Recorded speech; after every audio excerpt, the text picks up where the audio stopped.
আজকের আলোচনার টপিক হচ্ছে let's nourish our hearts with the remembrance of Allah সুবহানাহু ওয়া তাআলা। অর্থাৎ আল্লাহ সুবহানাহু ওয়া তাআলার স্মরণ বা জিকিরের মধ্য দিয়ে আমাদের হৃদয়কে উজ্জীবিত করা, প্রাণবন্ত করা, আমাদের হৃদয়টাকে পলিশ করা। কিভাবে আমরা এটা করতে পারি, এই টপিকের উপর কিছু আলোকপাত আমরা করবো ইনশাআল্লাহ বিইذنিল্লাহ। সম্মানিত সুধী, আল্লাহ তাআলার সন্তুষ্টিমূলক যে কোনো বিষয় এটা মনে মনে চিন্তা করা কিংবা মুখ দিয়ে বলা কিংবা কাজে বাস্তবায়ন করা, এটাই বেসিকলি যিকরুল্লাহ বা আল্লাহর স্মরণ। আমি আবার বলছি, আল্লাহ তাআলার সন্তুষ্টিমূলক যে কোনো কিছু মনে মনে চিন্তা করা কিংবা মুখে প্রকাশ করা অথবা কাজে বাস্তবায়ন করা, এটাই হচ্ছে যিকরুল্লাহ বা আল্লাহর স্মরণ, রিমেম্ব্রেন্স অফ আল্লাহ। বিশেষ করে আল্লাহ তাআলার পবিত্র নামগুলো স্মরণ করা। আমরা জানি যে আমাদের দেহকে সতেজ রাখার জন্য, প্রাণবন্ত রাখার জন্য খাবারের প্রয়োজন হয়। ঠিক তেমনিভাবে আমাদের আত্মা বা আমাদের হৃদয়কে সতেজ রাখার জন্য খাবারের প্রয়োজন হয়, আর সেই খাবারটা হচ্ছে যিকরুল্লাহ, আল্লাহর স্মরণ, রিমেম্ব্রেন্স অফ আল্লাহ সুবহানাহু ওয়া তাআলা। এবং রাসূল সাল্লাল্লাহু আলাইহি ওয়াসাল্লাম বলেছেন যে আমাদের দেহের সবচাইতে দামি অঙ্গ হচ্ছে আমাদের এই কলব বা আমাদের হৃদয়। বিষ্ণু সাল্লাল্লাহু আলাইহি ওয়াসাল্লাম বলেন, ইন্না ফিল জাসাদি মুদগাহ ইযা সালুহাত সালাহাল জাসাদু কুল্লু ওয়া ইযা ফাসাদাত ফাসাদাল জাসাদু কুল্লু আলা ওয়া হিয়াল কলব। নিশ্চয়ই তোমাদের দেহে একটি গোশতের টুকরো আছে, এই গোশতের টুকরোটা যদি ভালো হয় পুরো দেহটা ভালো হয়, আর এটা যদি নষ্ট হয়ে যায় পুরো দেহটা নষ্ট হয়ে যায়, আর সেটা হচ্ছে কলব বা অন্তর বা হৃদয়। তো আমাদের হৃদয়ের প্রশান্তির জন্য, আমাদের হৃদয়টাকে পরিচ্ছন্ন রাখবার জন্য, আমাদের আত্মা বা কলবকে সজীব তরতাজা প্রাণবন্ত রাখার জন্য আল্লাহ তাআলা সবসময় আমাদেরকে তার পবিত্র নামগুলোকে স্মরণ করতে বলেছেন, তার জিকির করতে বলেছেন। এবং আল্লাহ সুবহানাহু ওয়া তাআলার এই বরকতময় নামের যে লাযযাত, যে স্বাদ, এটার আনন্দ তুলনাহীন, পৃথিবীর কোনো কিছুর সাথে তুলনা হয় না। এবং যারা আল্লাহর নাম জপে, আল্লাহকে ডেকে এর তৃপ্তি পেয়েছেন, কেবলমাত্র তারাই এটা উপলব্ধি করতে পারেন, তারাই এটা ভেতর থেকে, অন্তর থেকে রিয়েলাইজ করতে পারেন। এবং আল্লাহ তাআলার নৈকট্য হাসিলের অন্যতম একটি মাধ্যম হচ্ছে এই যিকরুল্লাহ বা আল্লাহ তাআলার স্মরণ। এবং বেশি বেশি আল্লাহ তাআলাকে স্মরণ করার মধ্য দিয়ে আল্লাহ তাআলার সাথে আমাদের একটা গভীর অ্যাটাচমেন্ট তৈরি হয়, একটা সুসম্পর্ক তৈরি হয়। এজন্য আপনারা দেখবেন কোরআনের পরতে পরতে বিভিন্ন জায়গায় আল্লাহ সুবহানাহু ওয়া তাআলা তার জিকিরের কথা বলেছেন, তাকে স্মরণ করতে বলেছেন। যে আয়াতটি দিয়ে আমি শুরু করেছি, সূরা আহজাবের 41 এবং 42 নম্বর আয়াত, আল্লাহ তাআলা ইরশাদ করছেন, ইয়া আইয়ুহাল্লাযীনা আমানু যকুরুল্লাহা যিকরান কাসীরা ওয়া সাব্বিহুহু বুকরাতান ওয়া আসীলা। অর্থাৎ ওহে বিশ্বাসীরা, তোমরা বেশি বেশি আল্লাহর জিকির করো বা আল্লাহ তাআলাকে স্মরণ করো, আর সকাল সন্ধ্যা তার পবিত্রতা বা তার মহিমা ঘোষণা করো। বিভিন্ন আয়াতে একই কথা আল্লাহ তাআলা রিপিট করেছেন যে আমাকে বেশি বেশি স্মরণ করো, বেশি বেশি আমার জিকির করো, এবং সকাল সন্ধ্যা আমার পবিত্রতা এবং মহিমা তোমরা ঘোষণা করো। এবং বিষ্ণু ঈসা ইসলামও বিভিন্ন হাদিসে তিনি বলেছেন যে আলাইকুম বিযিকরিল্লাহ, তোমাদের উচিত বেশি বেশি আল্লাহ তাআলাকে স্মরণ করা। এক লোক রাসূল সাল্লাল্লাহু আলাইহি ওয়াসাল্লামকে বলল, ইয়া রাসূলুল্লাহ, ইন্না শারাইআল ইসলামি ক্বাদ কাসুরাত আলাইয়া, ইসলামের বিধান তো অনেক, তো এত বিধানের মধ্যে থেকে আমি কোনটা পালন করব? ফাআখবিরনি বিশাইইন আতাশাব্বাসু বিহি, আপনি একটা আমাকে বলে দেন যেটা আমি আঁকড়ে ধরে থাকব, সবসময় করবো এটা, এরকম একটা বলেন। তখন রাসূল সাল্লাল্লাহু আলাইহি ওয়াসাল্লাম বললেন যে লা ইয়াযহালু লিসানুকা রাতাবান মিন যিকরিল্লাহ, তুমি যদি একটা সাজেশন চাও তাহলে আমি বলবো যে তোমার জিহ্বাটা যেন সবসময় আল্লাহর জিকিরে সিক্ত থাকে। সবসময় তোমার জিহ্বাকে, তোমার লিসানকে, তোমার জবানকে আল্লাহর জিকির দিয়ে তুমি সিক্ত রাখো। Always keep your tongue moist with the remembrance of Allah subhanahu wa ta'ala, আল্লাহর জিকিরে, আল্লাহর স্মরণে তোমার জিহ্বাটাকে সিক্ত রাখো। তো তার মানে কোরআনের এই আয়াত এবং রাসূল সাল্লাল্লাহু আলাইহি ওয়াসাল্লামের মুখনিসৃত এই হাদিস থেকে আমরা বুঝতে পারলাম যে আমাদের সবসময় আল্লাহ তাআলাকে খুব বেশি বেশি স্মরণ করা উচিত। এবং এই যে শব্দটা যিকরুল্লাহ বা আল্লাহর স্মরণ, এই জিকির শব্দটা কোরআনে বিভিন্ন অর্থে এসেছে। কখনো কখনো এটা সালাত অর্থে এসেছে, যেমন আল্লাহ তাআলা বলছেন, ইযা নুদিয়া লিস-সালাতি মিন ইয়াউমিল জুমআতি ফাসআউ ইলা যিকরিল্লাহ, জুমার আজান যখন হয় তখন তোমরা আল্লাহর জিকিরের দিকে ধাবিত হও। তো এখানে জিকির দ্বারা উদ্দেশ্য হচ্ছে জুমার সালাতের দিকে ধাবিত হও। আবার কখনো কখনো এই জিকির শব্দটা কোরআন অর্থে এসেছে। আল্লাহ তাআলা বলছেন, ইন্না নাহনু নাযালনা যিকরা ওয়া ইন্না লাহু লাহাফিজুন, নিশ্চয়ই আমি আল্লাহ তাআলা এই জিকিরকে নাজিল করেছি, এই জিকিরকে আমি সংরক্ষণ করব। এই জিকির দ্বারা উদ্দেশ্য হচ্ছে কোরআন, মানে আমি কোরআনকে নাজিল করেছি আর এই কোরআনকে আমি সংরক্ষণ করব। আবার কখনো এই জিকির আল্লাহর আইন বা আল্লাহর বিধান অর্থে কোরআনে এসেছে। আল্লাহ তাআলা বলছেন, ওয়ামান আ'রাদা আন যিকরি ফাইন্না লাহু মাঈশাতান দানকা। যে ব্যক্তি আমি আল্লাহর আইন বা বিধান থেকে মুখ ফিরিয়ে নেয়, তাকে আমি তার জীবনটাকে আমি কঠিন করে দেব, সংকীর্ণ জীবিকা আমি তাকে দান করব, এবং কিয়ামতের দিন ওয়া নাহশুরুহু ইয়াওমাল কিয়ামাতি আ'মা, তাকে অন্ধ করে আমি কিয়ামতের দিন উত্থিত করব। আবার কখনো কখনো এই জিকির শব্দটা কোরআনে ইলম বা নলেজ কে রিপ্রেজেন্ট করতে এসেছে।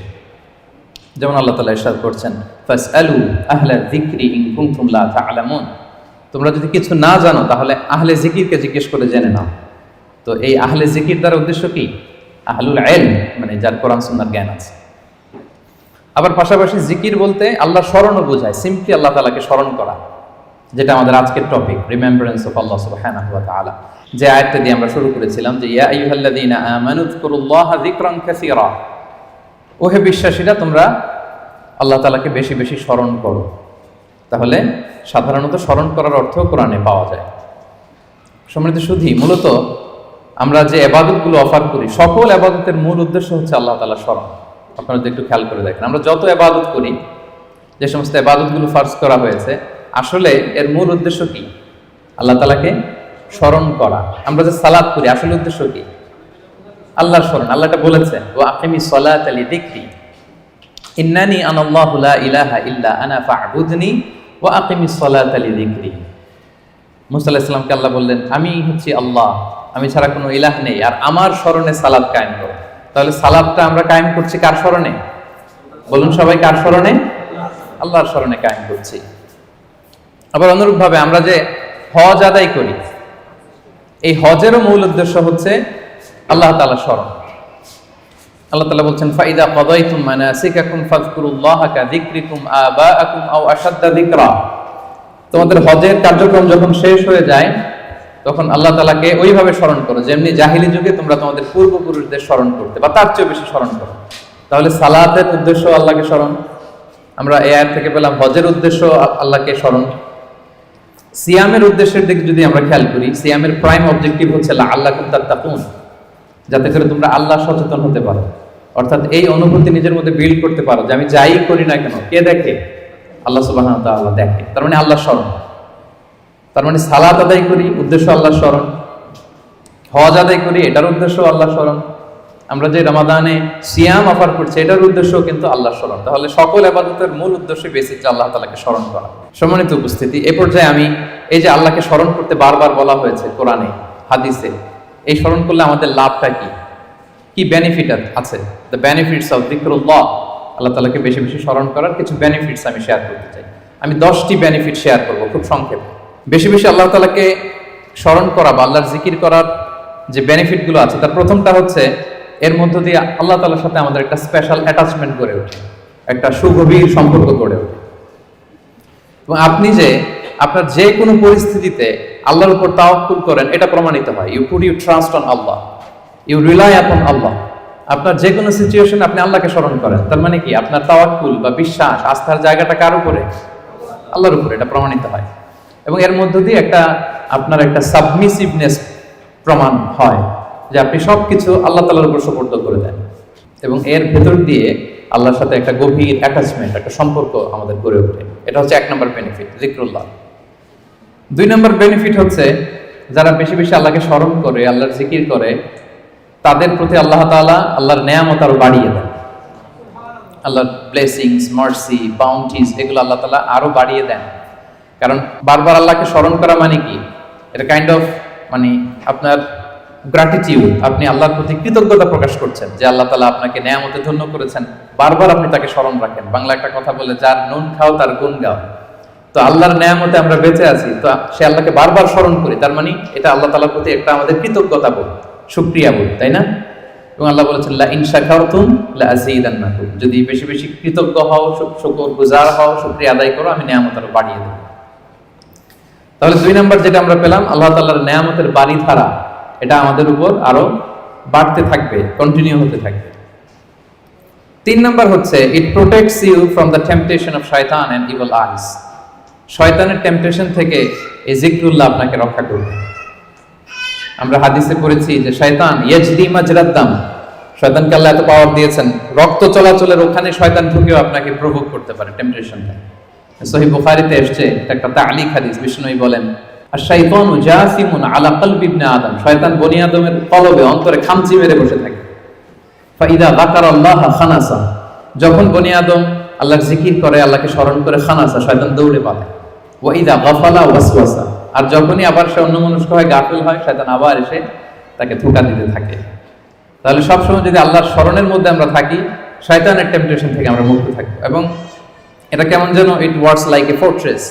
আপনি একটা দুর্গের ভেতরে ঢুকে ওই দুর্গকে তালাবদ্ধ করে দিয়েছেন, ইউ আর প্রোটেক্টেড। হ্যাঁ, একটা শিল্ডের পেছনে আপনি আছেন, শয়তানের টেম্পটেশন আপনাকে ছুঁতে পারবে না, শয়তানের হাতছানি আপনাকে ছুঁতে পারবে না, আপনি প্রোটেক্টেড। তো সবসময় যদি আল্লাহ তাআলার জিকিরে, আল্লাহর স্মরণে থাকা যায়, তাহলে স্পেশাল প্রোটেকশন আল্লাহ তাআলার পক্ষ থেকে আমরা পাই। এটা হচ্ছে 3 নম্বর বেনিফিট। 4 নম্বর বেনিফিট হচ্ছে এই যিকরুল্লাহ বা আল্লাহ তাআলার স্মরণগুলো আপনার মিজানের পাল্লায় সেদিন অনেক উঁচু পাহাড় হয়ে দাঁড়াবে, মিজানের পাল্লাকে ভারী করবে। এর সপক্ষে ভুরি ভুরি হাদিস আছে, এতগুলো এখানে উল্লেখ করা সম্ভব না, একটা শুধু বলি। বিষ্ণু ইসলাম বলেন ওয়া সুবহানাল্লাহি ওয়াল হামদুলিল্লাহি তামলাআনি মা বাইনাস সামাই ওয়াল আরদ। আপনি যদি একবার সুবহানাল্লাহ পড়েন বা আলহামদুলিল্লাহ পড়েন, তাহলে আকাশ জমিনের মাঝখানে যত ফাঁকা জায়গা আছে, পুরো জায়গাটাকে আল্লাহ তাআলা সওয়াব দিয়ে পরিপূর্ণ করে আপনার আমলনামে উঠিয়ে দিবেন। সুবহানাল্লাহ বিহামদিহি। তাহলে প্রত্যেকটা তাসবিহ উচ্চারণের মধ্য দিয়ে আমার আমলনামা বাড়তেছে, তাই না? আমার মিজানের পাল্লা সেটা ভারী হবে। ফামান সাকুলাত মাওয়াজিনুহু ফাহুয়া ফি ঈশাতির রাদিয়া। আর সেদিন যার মিজানের পাল্লা ভারী হবে, সে আনন্দে থাকবে, সুখে থাকবে, স্বচ্ছন্দ থাকবে, শেষ হাসিটা সেই হাসবে। সো এই জিকিরটাকে, এটা আমাদের এডিকশনে রূপান্তর করা উচিত। বি এডিক্টেড উইথ দ্য যিকরুল্লাহ। সবসময় আপনি পড়ুন লা ইলাহা ইল্লাল্লাহ, সুবহানাল্লাহ। ট্রাফিক জ্যামে আটকে আছেন, পড়ুন আস্তাগফিরুল্লাহ। ড্রাইভিং করছেন, পড়ুন আস্তাগফিরুল্লাহ। মিটিং এ আছেন, ফাঁকে পড়ুন আস্তাগফিরুল্লাহ। অবসর সময় কাটাচ্ছেন, পড়ুন লা হাওলা ওয়ালা কুওয়াতা ইল্লা বিল্লাহ, হাসবুনাল্লাহ। আপনি পড়ুন, আপনি প্রোটেক্টেড থাকবেন এবং প্রতিটি শব্দ উচ্চারণের মধ্য দিয়ে আপনার আমলনামা ভারী হতে থাকবে। আচ্ছা, 5 নম্বর বেনিফিট হচ্ছে আল্লাহ সুবহানাহু ওয়া তাআলা যারা সব সময় আল্লাহকে স্মরণ করে, তাদের জন্য ক্ষমা এবং সুবিশাল প্রতিদানের ঘোষণা দিয়েছেন। সূরা আহজাবের 35 নম্বর আয়াতে আল্লাহ তাআলা 10 শ্রেণীর ব্যক্তির ঘোষণা, 10 শ্রেণীর ব্যক্তির নাম উল্লেখ করে তিনি বলেছেন আ'আদাল্লাহু লাহুম মাগফিরাতাও ওয়া আজরান আযীমা। এই 10 শ্রেণীর লোকের জন্য আল্লাহ তাআলা ক্ষমা এবং সুমহান প্রতিদান তিনি রেখে দিয়েছেন।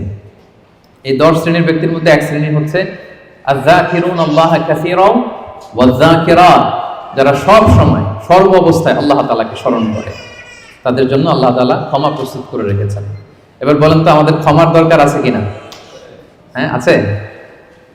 আমরা সবাই তো ক্ষমার ভিখারি, আল্লাহ তাআলার কাছে ক্ষমা চাই। আমরা সবাই পাপী। কুল্লুকুম খাত্তাউন ওয়া খায়রুল খাত্তাইনা তাওয়াবুন। আমরা সবাই পাপী, আমাদের ক্ষমার প্রয়োজন আছে। তো আমরা যেন বেশি বেশি আল্লাহ তাআলাকে স্মরণ করি, তার জিকির দিয়ে যেন আমাদের জিহ্বাকে সিক্ত রাখি। আচ্ছা, 6 নম্বর হচ্ছে it saves you from the hell fire. আল্লাহর জিকির জাহান্নামের আগুন থেকে মানুষকে বাঁচায়। রাসূল সাল্লাল্লাহু আলাইহি ওয়াসাল্লাম বলেন লিকুল্লি শাইইন সিকালা ওয়া সিকালাতুল কুলুবি যিকরুল্লাহ। সবকিছুকে পলিশ করতে হয়, আর অন্তরের পলিশ করার পদ্ধতি হচ্ছে যিকরুল্লাহ, আল্লাহর জিকির। আল্লাহর জিকির ছাড়া কোনো কিছু দিয়ে হৃদয়কে পলিশ করা যায় না। এরপর বিষ্ণু সাল্লাল্লাহু আলাইহি ওয়াসাল্লাম বলেছেন মা মিন শাইইন আনজা মিন আযাবিল্লাহি মিন যিকরিল্লাহ। আল্লাহর আযাব থেকে বান্দাকে বাঁচাতে আল্লাহর জিকিরের চেয়ে কার্যকরী দ্বিতীয় কোনো জিনিস আর পৃথিবীতে নেই। আল্লাহর আযাব থেকে রক্ষা করতে সবচাইতে কার্যকরী হাতিয়ার হচ্ছে যিকরুল্লাহ, আল্লাহর স্মরণ। সব সময় উঠতে বসতে আল্লাহ তাআলাকে স্মরণ করা। তাহলে বেশি বেশি জিকির আমাদেরকে জাহান্নামের আগুন থেকে বাঁচাবে। 8 নম্বর বেনিফিট হচ্ছে, এটা খুব ইন্টারেস্টিং যদি আপনারা একটু খেয়াল করেন, যে এই জিকিরটা এটা যে কোনো সময় করা যায়। কি বলেন? যে কোনো সময় করা যায়, যে কোনো পরিস্থিতিতে করা যায়, ইন এনি সিচুয়েশন, যেখানে থাকেন করা যায়। আল্লাহ বলেছেন ফাযকুরুল্লাহা কিয়ামান ওয়া কুউদান ওয়া আলা জুনুবিহিম। দাঁড়িয়ে করা যায় আল্লাহর জিকির, বসে করা যায়, শুয়ে করা যায়, ইভেন আপনি যদি অপবিত্র থাকেন তখনও করা যায়। আল্লাহর জিকির করার জন্য, আল্লাহকে মনে মনে স্মরণ করার জন্য কিন্তু পবিত্রতা প্রয়োজন নেই, সবাই একমত। ইভেন আপনি যদি জুনুবি হালাতে থাকেন, মানে আপনার উপর গোসল করা ফরজ, তখনও আপনি আল্লাহর জিকির করতে পারবেন। ইভেন আমাদের বোনদের যখন পিরিয়ড চলে তখনও তারা আল্লাহর জিকিরগুলো করতে পারে, তাসবিহগুলো করতে পারে, তাহলিলগুলো করতে পারে। সুবহানাল্লাহ ওয়া বিহামদিহি। তাহলে এটা এমন একটা আমল যেটা সব সময় করা যায়, যে কোনো মুহূর্তে করা যায়, যে কোনো সিচুয়েশনে করা যায়। এই জন্য আমরা যেন নিজেদেরকে আল্লাহর জিকিরের সাথে জুড়ে রাখি, সম্পৃক্ত করে রাখি, সবসময় আমাদের জিহ্বা যেন আল্লাহর জিকির দিয়ে আমরা সিক্ত রাখি। 9 নম্বর বেনিফিট হচ্ছে, আমরা যদি আল্লাহর জিকির করি, আল্লাহ আমাদের জিকির করে। সুবহানাল্লাহ ওয়া বিহামদিহি। আল্লাহ তাআলা বলছেন, ফাযকুরুনি আযকুরকুম ওয়াশকুরুলি ওয়ালা তাকফুরুন। ওহে বান্দারা, তোমরা আমাকে স্মরণ করো, আমিও তোমাদেরকে স্মরণ করি। আমরা আল্লাহকে স্মরণ করলে আল্লাহ আমাদেরকে স্মরণ করে। সুবহানাল্লাহ। এটা অনুভূতির বিষয়। প্রাইম মিনিস্টার আনোয়ার ইব্রাহিম যদি আমাকে স্মরণ করে, আমাকে নিয়ে কথা বলে প্রাইম মিনিস্টারের অফিসে, এটা কেমন ফিল হবে আপনাদের?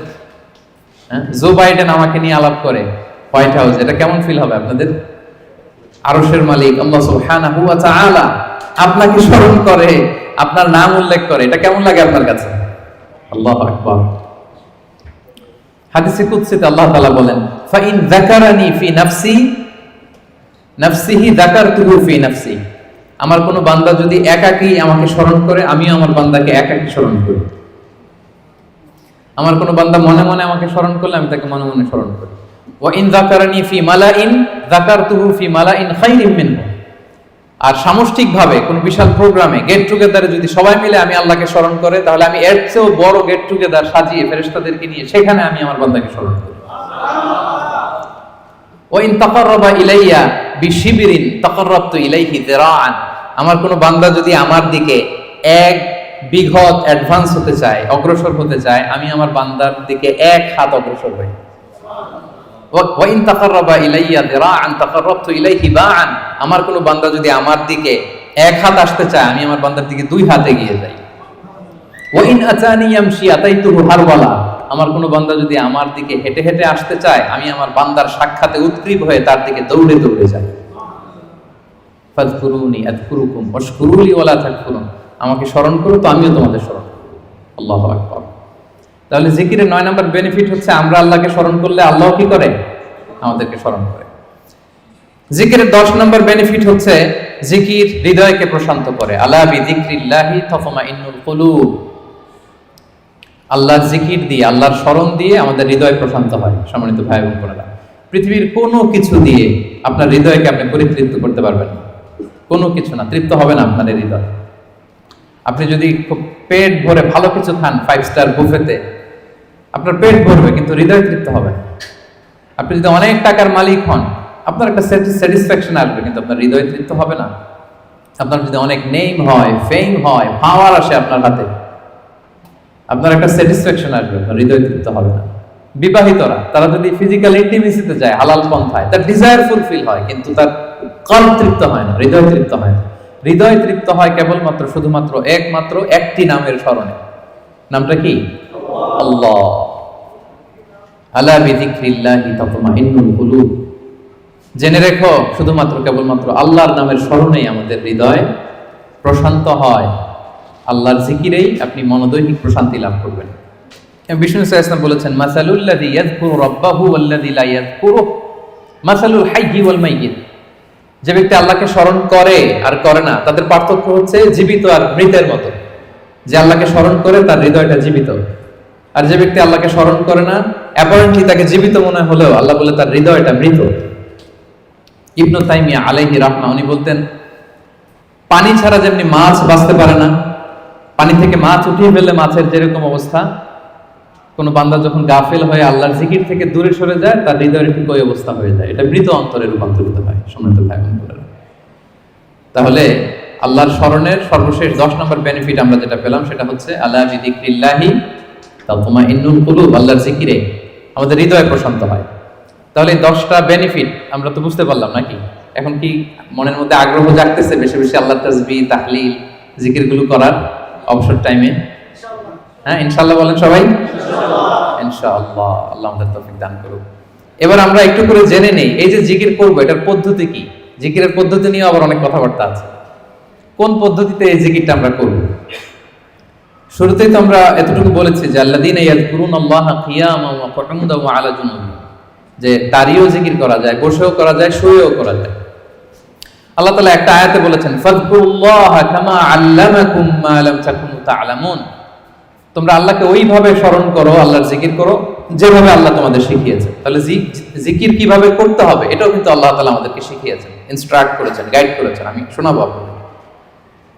আল্লাহ যেভাবে শিখিয়েছেন ফাযকুরুল্লাহা কামা আল্লামাকুম, আল্লাহ যেভাবে শিখিয়েছেন ওইভাবে করো জিকির। কিভাবে শিখিয়েছেন আল্লাহ? সূরাতুল আ'রাফের 205 নম্বর আয়াতে আল্লাহ তাআলা খুব এক্সপ্লিসিটলি তিনি জানিয়েছেন কিভাবে আল্লাহর জিকির করতে হবে। আল্লাহ তাআলা বলছেন ওয়াযকুর রাব্বাকা ফি নাফসিকা তাদাররুআন ওয়া খীফাতান ওয়া দুনাল জাহরি বিল কওলি বিল গুদুবি ওয়াল আসাল ওয়া লা তাকুন মিনাল গাফিলিন। সম্মানিত সুধী, খেয়াল করে শুনুন কিভাবে আল্লাহর জিকির করতে হবে। দেখেন আল্লাহ তাআলা কয়েকটা নির্দেশনা আমাদেরকে দিয়েছেন। নাম্বার 1, ওয়াযকুর রাব্বাকা, তোমার রবের জিকির করো। তার মানে জিকিরের মধ্যে কার নাম থাকতে হবে? কোন জিকিরে যদি আল্লাহর নাম না থাকে ওটা আল্লাহর জিকির হবে? বলেন। আপনি বাংলাদেশে অনেক জিকির দেখবেন যে এমন কিম্ভূত কিমাকার অদ্ভুত আওয়াজে জিকির করে যেখানে আল্লাহ তাআলার পবিত্র নাম খুঁজে পাওয়া যায়। এরকম জিকির আছে না? এটা কি কোরআন অনুযায়ী জিকির হলো? হয়। আল্লাহর নাম থাকতে হবে, 1 নম্বর শর্ত। এরপর আল্লাহ বললেন ফি নাফসিকা, জিকির করতে হবে মনে মনে। এভাবে মনে মনে জিকির করতে হবে, মনে মনে আল্লাহ তাআলাকে স্মরণ করা। এটা রেকমেন্ডেড, এটা বেশি ভালো। যদি আপনি আওয়াজ করে করতে পারবেন এটা জায়েজ আছে। 2 নম্বরে হচ্ছে তাদাররুআন, সবিনয়। আপনার একটা বিনীত ভাব থাকতে হবে জিকিরের মধ্যে। 3 নম্বর হচ্ছে খীফাতান, ভীত বহবল চিত্তে, আল্লাহর ভয় আপনার অন্তরে জাগ্রত থাকতে হবে জিকিরের সময়। তারপর হচ্ছে দুনাল জাহরি মিনাল কওল, অনুচ্চ স্বরে, আওয়াজ করে না, চিৎকার চেঁচামেচি করে নয়। আওয়াজ করে জিকির করা যাবে শুধু তালিমের ক্ষেত্রে। ধরেন যে আমি শিক্ষা দিচ্ছি আমার স্টুডেন্টদেরকে বা লোকদেরকে যে এটা হচ্ছে লা ইলাহা ইল্লাল্লাহ, তো আমি আওয়াজ করে না বললে ওরা শুদ্ধভাবে উচ্চারণ করতে পারবে? তালিমান তারবিয়াতান এটা জায়েজ আছে, কিন্তু বেসিক্যালি জিকির হবে ফি নাফসিক, মনে মনে। তাদাররুআন, সবিনয়ে। খীফাতান, ভীত বহবল চিত্তে। দুনাল জাহরি বিল কওল, অনুচ্চ স্বরে আল্লাহ তাআলাকে ডাকো। এটা হচ্ছে জিকিরের পদ্ধতি কোরআনের আয়াতের আলোকে। হাদিসে বিষ্ণু ইসলাম আরেকটা যোগ করেছেন। এক হাদিসে বিষ্ণু বলেন 7 শ্রেণীর ব্যক্তিকে আল্লাহ তাআলা কিয়ামতের দিন তার সুশীতল আরশের নিচে ছায়া দিবেন, যেদিন আল্লাহর দেয়া সেই ছায়া ছাড়া কোনো ছায়া থাকবে না। এর মধ্যে 1 শ্রেণীর ব্যক্তি হচ্ছে রাজুলুন যাকারাল্লাহা খালিয়ান ফাফাদাত আইনা, এমন ব্যক্তি যে গোপনে আল্লাহকে ডাকে। যাকারাল্লাহা খালিয়ান, বিষ্ণুকে আরেকটা জুড়ে দিয়েছেন খালিয়ান, গোপনে। গোপনে জিকির এটা আল্লাহ তাআলার কাছে বেশি পছন্দনীয়। এরপর তিনি আবার বললেন ফাফাদাত আইনা, অশ্রুসিক্ত নয়নে, চোখের পানি ছেড়ে অশ্রুসিক্ত নয়নে যদি আমরা জিকির করি, ওই জিকিরটা, ওই দোয়াটা আল্লাহ তাআলার কাছে খুব দ্রুত কবুল হয়ে যায়। প্রিয় ভাই বোনেরা, 2 ফোঁটা আল্লাহর কাছে সবচাইতে প্রিয়। আওয়াজ করে বলুন তো কয় ফোঁটা? 2 ফোঁটা। এক হচ্ছে জিহাদের ময়দানে মুজাহিদের গা বেয়ে রক্তের ফোঁটা। জিহাদের ময়দানে মুজাহিদের শরীর থেকে ঝরে পড়া রক্তের ফোঁটা আল্লাহর কাছে বড় প্রিয়। 2 নাম্বার হচ্ছে অনুতপ্ত বান্দার চোখের পানির ফোঁটা। একজন বান্দা তার কৃতকর্মের জন্য অনুতপ্ত হয়ে যখন কাঁদে, অশ্রু বিসর্জন দেয়, তার চোখের পানি তার চোখ বেয়ে, তার নাক বেয়ে জমিনে ড্রপ করার আগেই আল্লাহ এই বান্দাকে মাফ করে দেয়।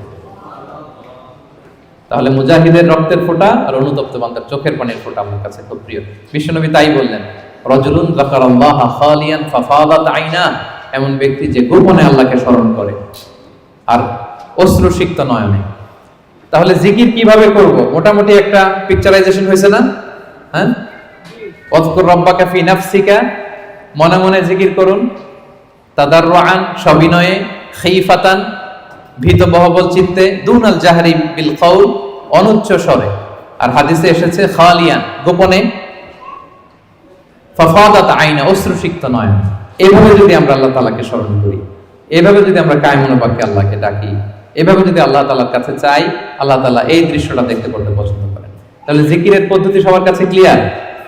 এর বাইরে যে লম্ফ জম্ফ দিয়ে অদ্ভুত কিম্ভূত কিমাকার আওয়াজ করে জিকির করলে এটা হবে?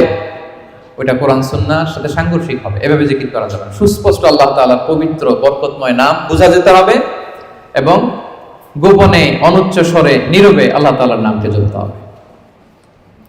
এবার দ্য কোশ্চেন অ্যারাইজেস, কোন জিকিরটা করব? জিকির তো অনেক, কি বলেন? আমরা একটু জেনে নিই যে সবচাইতে শ্রেষ্ঠ জিকির কোনটা। কেউ কি জানেন সবচেয়ে শ্রেষ্ঠ জিকির কোনটা? হ্যাঁ, সুবহানাল্লাহি বিহামদি। আর একটু বলেন, আওয়াজ করে, সাহস করে বলেন। লা ইলাহা ইল্লাল্লাহ, এই তো চলে আসছে। এটা সবচাইতে শ্রেষ্ঠ জিকির। সহিহ মুসলিমের বর্ণনা, বিষ্ণু সাল্লাল্লাহু আলাইহি ওয়াসাল্লাম বলেন, আফদালু যিকরি লা ইলাহা ইল্লাল্লাহ। সবচাইতে শ্রেষ্ঠ জিকির হচ্ছে লা ইলাহা ইল্লাল্লাহ। আপনার কাছে মনে হয় এটা তো সিম্পল, এটা তো সবাই জানে, এটা তো সবাই পড়ে না। আল্লাহ তাআলার কাছে এটা অনেক দামি, সবচাইতে শ্রেষ্ঠ জিকির। এটা একটা বিপ্লবী বাণী, এটা একটা সুমহান বাণী। এটাকে বলা হয় কালিমাতুত তাওহীদ, একত্ববাদের ঘোষণা আছে। লা ইলাহা ইল্লাল্লাহ, আল্লাহ ছাড়া কোনো ইলাহ নেই, কোনো উপাস্য নেই, কোনো বিধানদাতা নেই, কোনো আইনদাতা নেই। এটা সুমহান বাণী, এটা যাচ্ছে তাই ছোটখাটো কোনো বাণী নয়। লা ইলাহা ইল্লাল্লাহ আফদালু যিকরি লা ইলাহা ইল্লাল্লাহ। অবসর পেলেই, সময় পেলেই পড়বেন লা ইলাহা ইল্লাল্লাহ, লা ইলাহা ইল্লাল্লাহ, লা ইলাহা ইল্লাল্লাহ। এটা কালিমাতুত তাওহীদ, আল্লাহ তাআলার সুমহান বাণী। এটা যে আমাদের কাছে খুব স্বাভাবিক জিকির মনে হয়, এটা এই ব্যাপারটা আবার অস্বাভাবিক না, এটাও স্বাভাবিক। কারণ মুসা আলাইহিস সালামের কাছে এমন মনে হয়েছিল। মুসা আলাইহিস সালাম সরাসরি আল্লাহর সাথে কথা বলতেন। মুস্তাদরাকে হাকিমে একটা হাদিস এসেছে, মুসা আলাইহিস সালাম আল্লাহকে বললেন, ইয়া রব্বি আল্লিমনি শাইআন আযকুরুকা বিহি ওয়া আদউকা বিহি।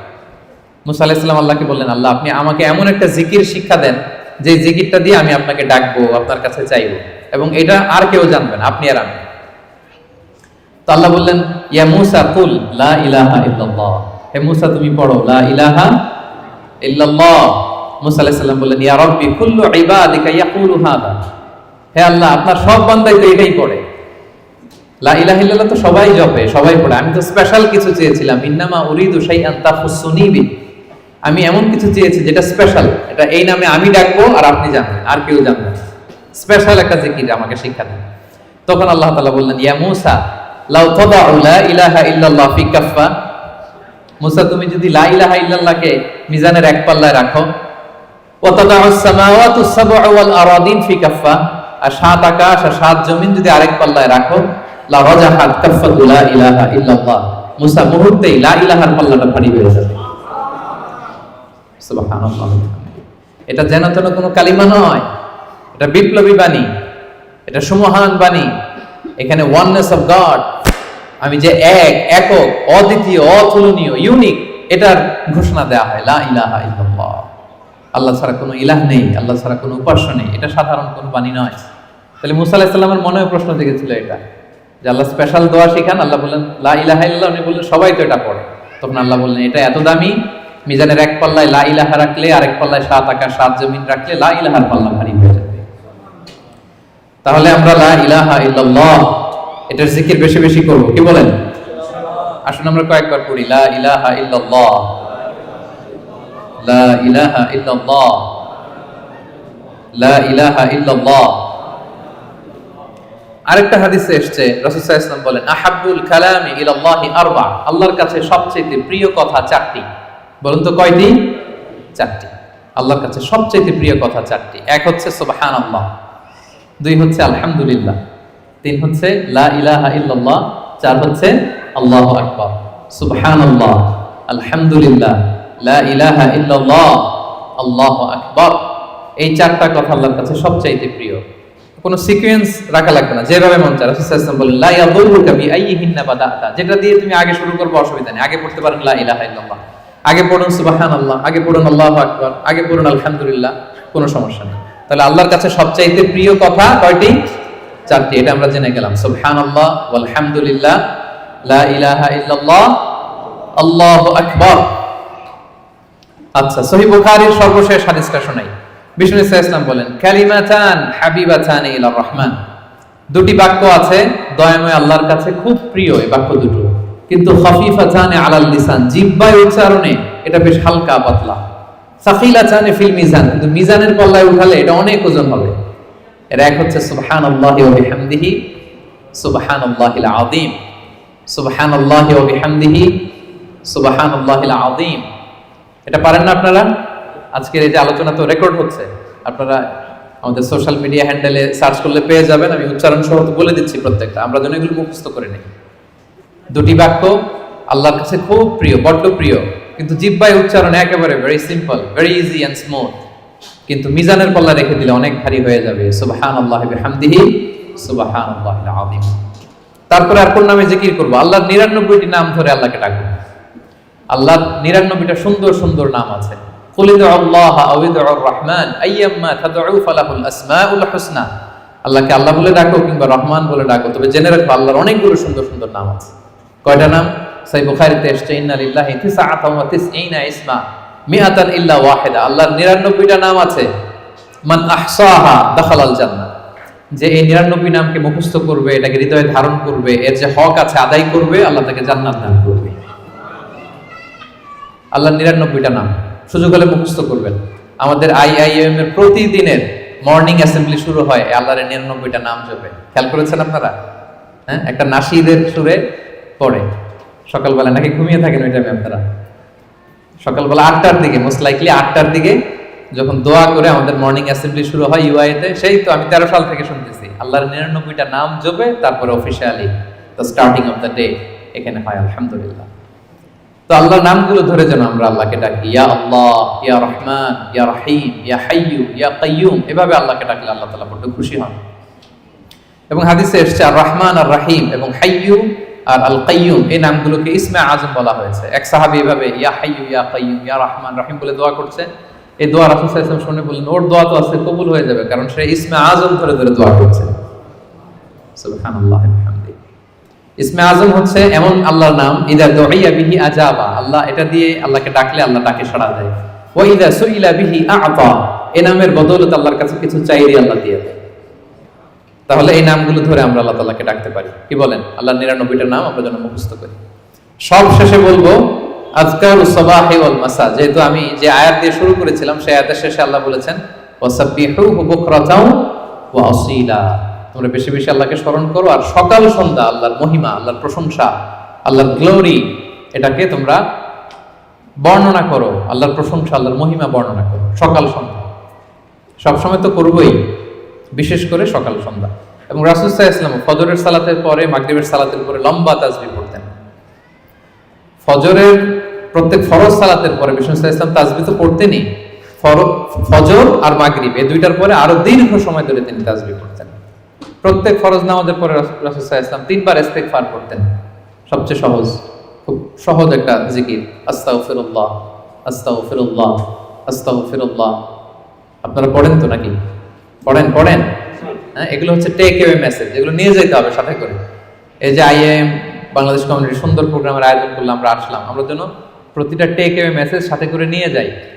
ফরজ সালাতের পরে 3 বার আস্তাগফিরুল্লাহ আমরা পড়বো। ইস্তিগফারের অনেক ফজিলত, বেসিক 5টা ফজিলত বিষ্ণুই বলেন, মান লাজিমাল ইস্তিগফার জাআলাল্লাহু লাহু মিন কুল্লি দীকিন মাখরাজা। ইস্তিগফার যে সব সময় পড়বে ও জীবনে আটকাবে না, বিপদে পড়লেই আল্লাহ এই যে কেলওয়ারের ব্যবস্থা করে দিবেন, মানে ওয়ে আউট, এক্সিট। আপনি আটকাবেন, আল্লাহ আপনাকে ওয়ে আউটের ব্যবস্থা করে দিবে। অমিন কুল্লি হাম্মিন ফারাজা, দুশ্চিন্তা থাকবে না আপনার জীবনে, অ্যাংজাইটি থাকবে না, চিন্তা মুক্ত করবেন। 2টা গেল। ওয়ারযুকহু মিন হাইসু লা ইয়াহতাসিব, এমন জায়গা থেকে আল্লাহ রিজিকের ব্যবস্থা করে দিবেন আপনাকে, আপনি কল্পনাও করতে পারবেন না। 4 নাম্বার, আল্লাহর পক্ষ থেকে বড় আযাব গজব কখন আপনাকে স্পর্শ করবে না। ওমা কানাল্লাহু মুআযিবাহুম ওয়া হুম ইস্তাগফিরুন, আমার বান্দারা যতক্ষণ ইস্তিগফার করে কোনো আযাব তাকে স্পর্শ করবে না। 5 নাম্বার, যে সব সময় ইস্তিগফার, উঠতে বসতে সব কাজে ইস্তিগফার করে পড়তে পড়তে এক পর্যায়ে এই ব্যক্তি মুস্তাজাবুদ দাওয়াতে উন্নীত হয়ে যায়। মুস্তাজাবুদ দাওয়া মানে এমন ব্যক্তি যে দোয়া করতে দেরি হয়, ওই দোয়া কবুল হতে দেরি হয়, হাত তুলতে দেরি আল্লাহ কবুল করে ফেলে। তা আমরা কি মুস্তাজাবুদ দাওয়া হতে চাই? সবাই হতে চাই? আমরা যেন বেশি বেশি ইস্তিগফার করি। এরপর রাসূল সাল্লাল্লাহু আলাইহি ওয়াসাল্লাম পড়তেন আল্লাহুম্মা লা মানিআ লিমা আ'তাইতা ওয়া লা মু'তিয়া লিমা মানা'ত ওয়া লা ইয়ানফা'ু যাল জাদ্দি মিনকাল জাদ। অর্থগুলো বড় সুন্দর। আল্লাহ তুমি যেটা আমাকে দিবে এটাকে আটকে রাখার কেউ নেই। আল্লাহ তুমি যেটা আটকে রাখতে চাও, দিতে চাও না, গোটা বিশ্বের সব শক্তি একসাথে মিলেও এটা আমার সামনে হাজির করার ক্ষমতা কারণ আল্লাহ, তোমার সামনে তোমার আনুগত্য ছাড়া অন্য কিছুর কোনো দাম হয় না। এগুলো রাসূল সাল্লাল্লাহু আলাইহি ওয়াসাল্লাম পড়তেন। সকালবেলা পড়তেন আল্লাহুম্মা বিকা আসবাহনা ওয়া বিকা আমসাইনা ওয়া বিকা নাহইয়া ওয়া বিকা নামুতু ওয়া ইলাইকান নুশুর। আবার সন্ধ্যাবেলা পড়তেন আল্লাহুম্মা বিকা আমসাইনা ওয়া বিকা আসবাহনা ওয়া বিকা নাহইয়া ওয়া বিকা নামুতু ওয়া ইলাইকান নুশুর। এই দোয়াগুলো রাসূল সাল্লাল্লাহু আলাইহি ওয়াসাল্লাম পড়তেন। আল্লাহুম্মা আনতাস সালাম ওয়া মিনকাস সালাম তাবারাকতা ইয়া যাল জালালি ওয়াল ইকরাম, এটা পড়তেন। ফজরের সালাতের পর একটা বিশেষ দোয়া পড়তেন, আল্লাহুম্মা ইন্নী আসআলুকা ইলমান নাফিআ ওয়া রিজকান তাইয়্যিবা ওয়া আমালান মুতাকাব্বালা। আল্লাহ, আপনার কাছে আমি উপকারী জ্ঞান চাই। আল্লাহ, আপনার কাছে আমি পবিত্র রিজিক চাই। আল্লাহ, আপনার কাছে আমি কবুলযোগ্য আমল চাই। এই দোয়াগুলো রাসূল সাল্লাল্লাহু আলাইহি ওয়াসাল্লাম পড়তেন। প্রত্যেক ফরজ সালাতের পরে 33 বার সুবহানাল্লাহ, 33 বার আলহামদুলিল্লাহ, 33 বার আল্লাহু আকবার, সবশেষে মিলাতেন এই বলে লা ইলাহা ইল্লাল্লাহ ওয়াহদাহু লা শারীকা লাহু লাহুল মুলকু ওয়া লাহুল হামদু ওয়া হুয়া আলা কুল্লি শাইইন কাদির। এই দোয়াটা লা ইলাহা ইল্লাল্লাহ ওয়াহদাহু লা শারীকা লাহু, বিষ্ণু বলেন এটা আরাফার দিনের শ্রেষ্ঠ দোয়া। এই দোয়া আমি আমার আগের সব নবীরা পড়েছে। এই দোয়াটা যেন আমরা বেশি বেশি পড়ি। কত দোয়া যে বিষ্ণু সাল্লাল্লাহু আলাইহি ওয়াসাল্লাম করেছেন, প্রতিটা মুহূর্তে আল্লাহ তাআলার জিকির দিয়ে বিষ্ণু সাল্লাল্লাহু আলাইহি ওয়াসাল্লাম তার জিহ্বাকে সিক্ত রাখতেন। আমরা তো ঘুমের সময় পড়ি আল্লাহুম্মা বিসমিকা আমুতু ওয়া আহইয়া, বিষ্ণুনবী চমৎকার একটা দোয়া পড়তেন, আল্লাহুম্মা ইন্নী আসলামতু ওয়াজহি ইলাইক ওয়া ফাওয়াদতু আমরি ইলাইক ওয়া আলজাতু যাহরি ইলাইক রাগবাতান ওয়া রাহবাতান ইলাইক লা মালজা ওয়া লা মানজা ইল্লা ইলাইক, আল্লাহুম্মা আমানতু বিকিতাবিকাল্লাযী আনসালতা ওয়া নাবিয়্যিকাল্লাযী আরসালতা। হে আল্লাহ, আমি আমার নিজেকে তোমার কাছে পরিপূর্ণ সাবমিশন করে দিলাম। ঘুমোতে গেলে আমাদের পিঠ বিছানায় লাগে না, আল্লাহ আমার বিছানাকে তোমার কাছে আমি আশ্রয় রাখলাম। আল্লাহ, আমার নিজেকে আমি তোমার কাছে সুপর্দ করে দিলাম। কি সাবমিসিভনেস, কত চমৎকার ভাবে নিজেকে আল্লাহ তাআলার কাছে সঁপে দিতেন। আমরা পানি খাই, পানি খাওয়ার পরে বিষ্ণুনবী এত চমৎকার একটা দোয়া পড়তেন, তিনি পড়তেন আলহামদুলিল্লাহিল্লাযী জাআলা হাযাল মাআ আযবান ফুরাতান বিরাহমাতিহি ওয়া লাম ইয়াজআলহু মিলহান উজাজান লিযুনুবিনা। প্রশংসা সে আল্লাহ, যে আল্লাহ দয়া করে এই পানিটাকে সুইট ওয়াটার মানে সুমিষ্ট পানি বানিয়েছেন। আমরা যে পাপী, আমাদের পাপের কারণে এই পানিটাকে তিনি লবণাক্ত বানিয়ে দেন। চিন্তা করেন তো, এই যে মিনারেল ওয়াটারের বোতল খুলে তো ঘট ঘট করে ইফতারি করে ফেলি, পানি যদি মিষ্টি না হয়, লোনা পানি হতো, লবণাক্ত হতো, কি হতো আমাদের? আমরা কি কল্পনা করি? এই দোয়াগুলো বিষ্ণু সাল্লাল্লাহু আলাইহি ওয়াসাল্লাম সবসময় পড়তেন। সফরের সময় লম্বা দোয়া পড়তেন, অনেক দোয়ার লিস্ট আমি নিয়ে এসেছিলাম, এগুলো আপনারা অনলাইনে সার্চ করলেও পাবেন। আমাদের পুরো দিনটাকে, আমাদের পুরো রাতের সময়গুলোকে আমরা আল্লাহর জিকিরে কিন্তু এভাবে সাজাতে পারি। বিষ্ণু সাল্লাল্লাহু আলাইহি ওয়াসাল্লামের নির্দেশনা অনুযায়ী যেন আমরা আমাদের জিহ্বাটাকে আল্লাহর এই চমৎকার নামের জিকির দিয়ে যেন সিক্ত রাখি। আমরা যেন বেশি বেশি আল্লাহ তাআলার নাম জপে নিজেদেরকে শয়তানের প্রভোকেশন, টেম্পটেশন থেকে যেন আমরা প্রোটেক্টেড রাখি। আমরা যেন আমাদের সাথে আল্লাহর সম্পর্ককে আরো মজবুত করি। তাহলে আমরা যে টপিকটা দিয়েছিলাম, let's nourish our hearts with the remembrance of Allah, এই রমাদানে আমরা যেন বেশি বেশি আল্লাহ তাআলাকে স্মরণ করে আমাদের হৃদয়টাকে উজ্জীবিত রাখতে পারি, আমাদের হৃদয়টাকে যেন সজীব রাখতে পারি, যেন সিক্ত রাখতে পারি। আল্লাহ তাআলা আমাদের সবাইকে এই সংক্ষিপ্ত কথাগুলো বোঝার ও আমল করার তৌফিক দান করুন। হাযা মা ইনদি ওয়াল ইলমু ইনদাল্লাহি আলাইহি তাওয়াক্কালতু ওয়া ইলাইহি উনীব। ওয়াসসালামু আলাইকুম ওয়া রাহমাতুল্লাহি তাআলা।